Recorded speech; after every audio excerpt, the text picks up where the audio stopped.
All right, welcome back, everybody, for another deep dive. Yeah. Today, we're going to be Oh, this tackling is a big one. some pretty heavy stuff. The Christian concept of salvation through Jesus' sacrifice.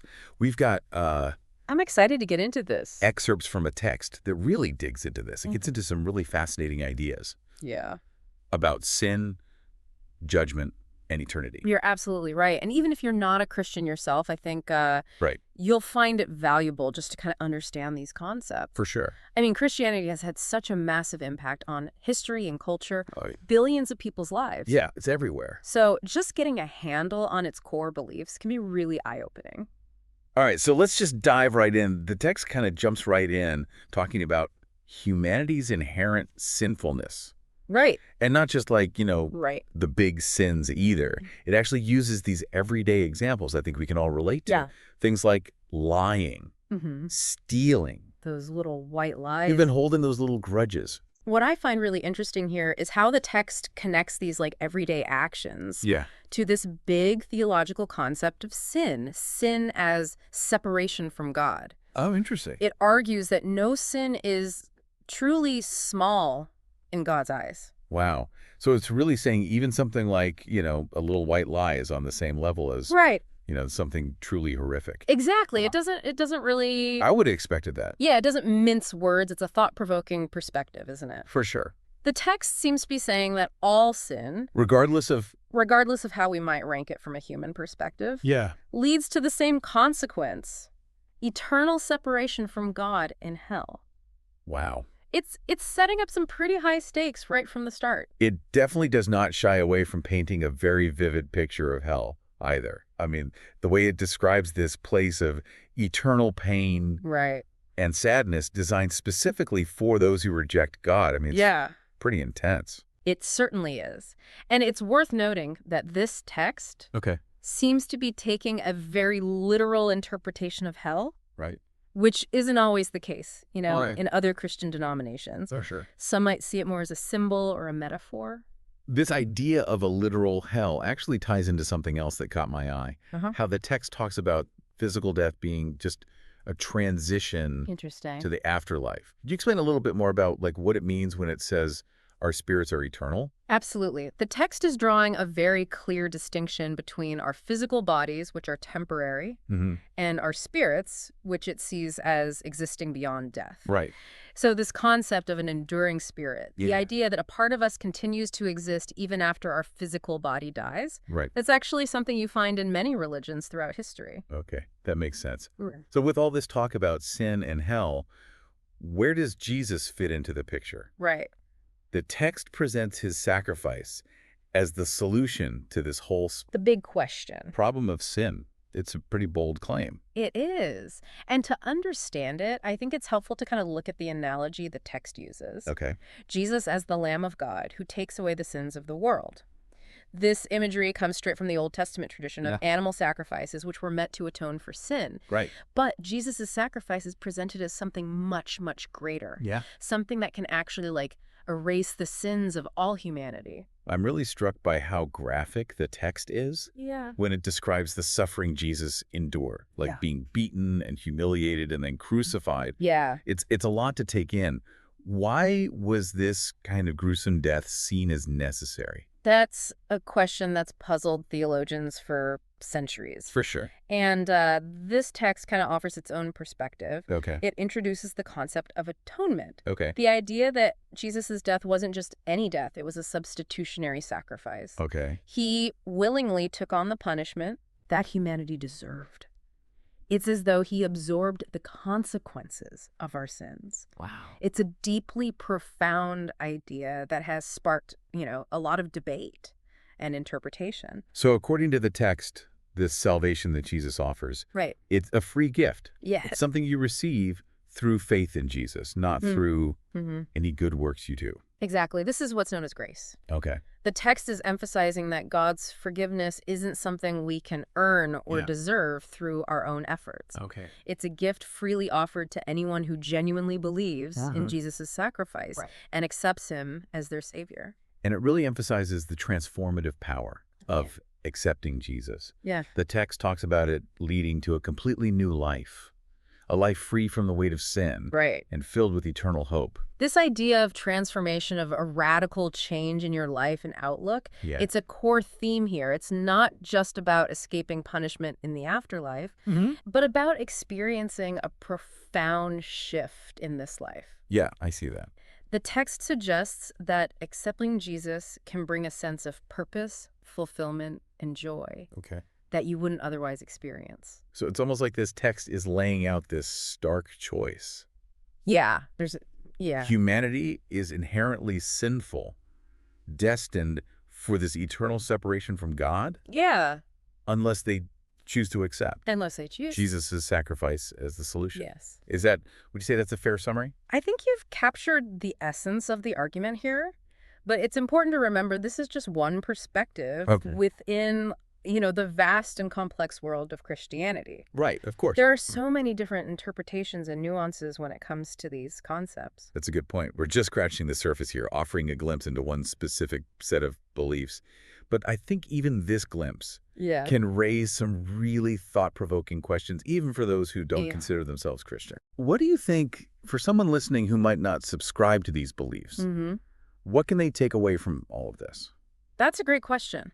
Yeah. I think even if you don't necessarily agree with everything this text presents, Right. there's still a lot of value in understanding this worldview. Okay, yeah. I mean, it has shaped the lives of billions of people. Yeah. And continues to be a powerful force in the world today. For sure. Who knows? It might even prompt some self-reflection, because these ideas of sin, judgment, and redemption, they tap into some pretty fundamental human questions about right and wrong, purpose, the afterlife. You're right. It definitely makes you think.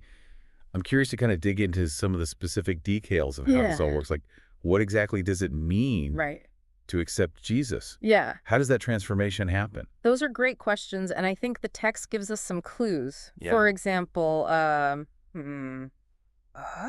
it seems to be pointing toward like a real, genuine change of heart. It's like turning away from a life focused on sin and instead choosing to live guided by faith in Jesus.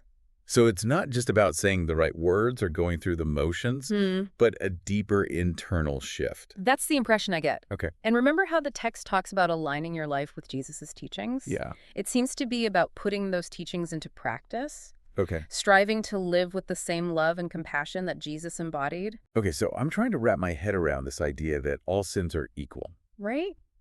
It's a tough one. Yeah, it's a tough one. Does that mean there's no difference between a small lie and, let's say, a really serious crime? Right. It makes me wonder about the ethical implications. That's a really important question, and one that has been debated for centuries. I bet. What's interesting is the text itself doesn't really delve into the nitty-gritty of earthly justice or how this concept plays out in our legal systems. Okay.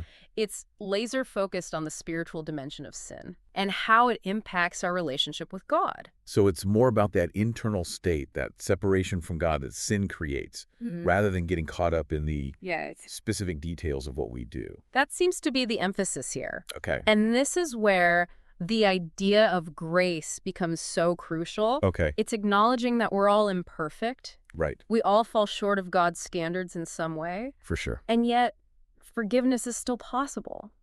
One thing that really stood out to me was how much the text focused on hell. Yeah. It definitely felt like it was meant to be a deterrent, a way to really emphasize the seriousness of sin. The stakes. And make you want to seek salvation. Yeah. You're right. It uses some pretty strong imagery to evoke that sense of fear and urgency. For sure. But it's interesting, even within Christianity, there are different interpretations of hell. Some branches focus more on God's love and mercy, while others take a more literal approach to this concept of eternal punishment. It's fascinating how one text can spark such a range of interpretations and debate. Isn't it? It's like everyone's bringing their own lens to it. Exactly. Yeah. And that's what makes engaging with these big questions so compelling. They don't have easy answers. Sure. And wrestling with them can lead to a lot of thought-provoking discussions. For me, what I find most intriguing about this whole salvation concept is this idea of a new life. Yes. It's not just about getting into heaven after you die, but the potential for a positive change right here, right now. Absolutely. That's such a key point. Yeah. It speaks to that universal human desire for transformation, for becoming the best version of ourselves. It's something that resonates with people from all walks of life. For sure. Even those who don't identify as Christian. It reminds me of those stories you hear about people having these life-altering spiritual experiences. They often talk about finding this newfound purpose or peace or even joy. It's like their whole perspective just shifts. It makes you wonder, doesn't it? Yeah. How does this transformation happen? Oh, Is it a sudden traumatic change or more of a gradual internal process? And does it look the same for everyone, or is it a unique journey for each individual? What's really interesting is that the text we're examining doesn't lay out a specific roadmap. Oh, really? For this transformation. It doesn't offer a set of steps or practices. Interesting. Instead, it seems to highlight the importance of genuine belief. Okay. And a personal connection with Jesus. So it's more about that internal shift. Right. That surrendering to faith and allowing it to guide you rather than following a strict set of rules. That seems to be the takeaway. It's about cultivating a relationship with Jesus. Okay. And allowing that relationship to shape your actions, your thoughts, even your whole way of being in the world. Okay. That's starting to make more sense. You know, the text also makes this really interesting connection. Yes. Between the Old Testament practice of animal sacrifice and Jesus' death on the cross. It does. It's almost like it's saying those ancient rituals were foreshadowing this ultimate sacrifice, right? Like they were pointing towards something much bigger that was yet to come. By framing it that way, it kind of connects to something people might already understand, even if they come from a different religious background. The idea of sacrifice in one form or another is pretty universal, isn't it? You're absolutely right. You see echoes of it in Greek mythology, ancient Aztec rituals, even in modern-day acts of selflessness. That's true. But what sets Jesus' sacrifice apart, according to this text, is its universal power to erase all sin. Right. It's presented as this ultimate act of love and redemption that's available to every single human being. Wow.